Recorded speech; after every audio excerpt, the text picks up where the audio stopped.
Okay, so ito yung guide sa level 35 to 150.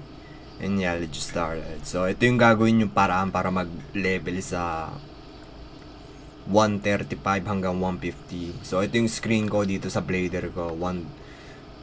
Dito sa Shena, sa Shena, may stage dito na para mabilis. So, ito yon. Nagpa-farm ako dito sa 135 bago makapasok dito sa Shena B1 sa unang-unang sa 135 na dungeon yon. So, M ko dungeon 135. So, papakita ko So, wait. So, 135 Altar of Shena B1F. So, ayun yung dungeon na pupuntahan nyo para pag 135 kayo. Tapos 150, gamitin nyo lahat ng blessing beads nyo or anything. So, para mabilis. So, ayun yun lang yung ko. Kasi, dati, sa unang-unang kabal, yung lumabas yung Shena, dito nagpapalevel yung iba. So, papakita ko yung spot anyway.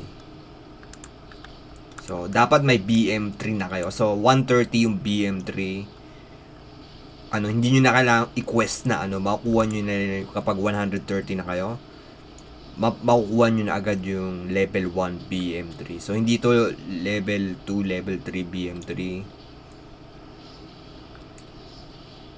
So, tignan yung experience. So, 400% gumamit ako ng blessing beads and anything.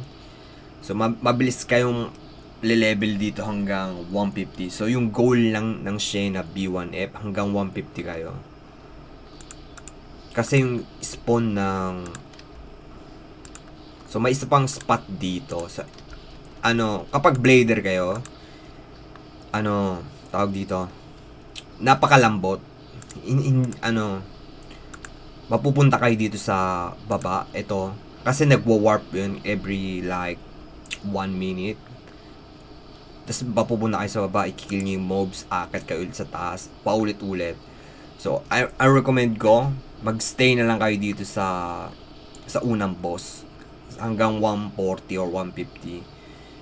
Kapag may set naman kayo, yun sa next na stage na yun, dito, mas maraming maraming mobs doon na lumalabas. So, no Umpra, di ba yung Umpra yung mga kalaban dun sa stage na yun, na pag natapos sa tong boss na to. Pero hindi ko recommended yun kapag wala kayong magandang set. Tignan nyo yung damage yun sa akin. Ansakit pa rin, kahit naka BM3 na ako. So, hindi ko recommend na pumunta kayo sa next stage. Wag nyo munang i-kill yung first boss. Ipaulit-ulit nyo na lang yung quest sa dito sa first one, sa unang boss lang. Hanggang 150. Or kung kaya nyong i-tank yung damage ng Umpra, I think doon kayo sa next stage. Pero hindi ko kayang i-tank. So, yung warning, di ba yan? Papupunta kayo sa baba na naman. So, i-kill nyo naman tong mga mobs dito sa baba. So, ayun yung para mag-level ng 135 hanggang 150. So, it will takes time kapag wala kayong blessing beads or any like premium, like 1,000%. Kaya nyo na wag nyo muna i-quest. Ito ang advice ko. Wag nyo yung scenario and normal quest. Kasi bakit? Yung experience nyo, mahirap i-experience kapag high level na kayo, magpa-farm kayo. So, kailangan nyo ng set. So, hindi ko recommend na tapusin nyo lahat ng normal quest and scenario quest. Kasi maganda yung bigay ng EXP nun. So, kung magpapa-level kayo ng ganito, dapat nung kayo sa dungeon dito hanggang 150 tayo. Yung 130 hanggang 150 na quest, wag nyo munang questin lahat kasi sayang yung experience.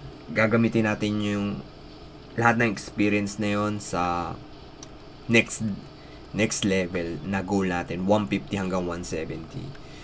So, Blader, napakalambot. Kahit nag-BBM tayo, nadadamage pa rin tayo. So, ganun, paulit-ulit lang. Ayun lang yung goal natin hanggang 150. Paulit-ulit lang. So, 10 minutes, isang level. So, aabutin tayo ng approximately like 8 hours or 5. If ano natin, kung may maganda tayong set na kaya nating itank dito.